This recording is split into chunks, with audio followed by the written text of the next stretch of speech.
Friend hello నమస్తే. చూడండి, పప్పు ఆనపకాయ అండి. పప్పు ఆనపకాయ టమాటా మన ఇండియన్ ఫుడ్ అండి. మేము కోయిట్లో ఉన్నాము. చూడండి, పప్పు ఆనపకాయ, పప్పు సొరకాయ అంటారు అనమాట. తాలింపు కూడా వేసారు, రుబ్బేసి అయిపోయిందన్నమాట. ఇదేమో చికెన్ ఫ్రై, చికెన్ కర్రీ, పప్పు ఆనపకాయ ఈరోజు అయిపోయింది. ఇది కూడా అయిపోయింది.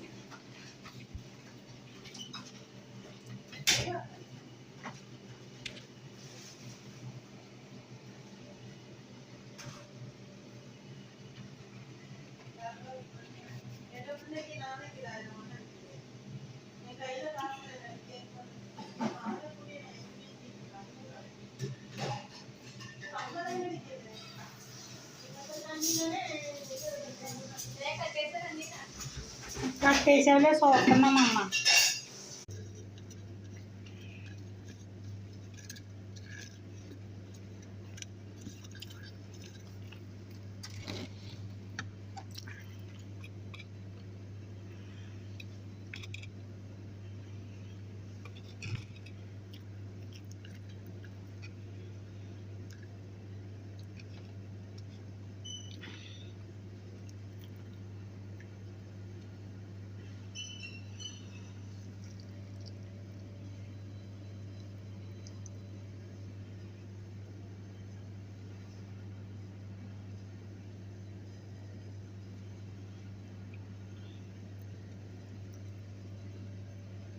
ప్రేమించే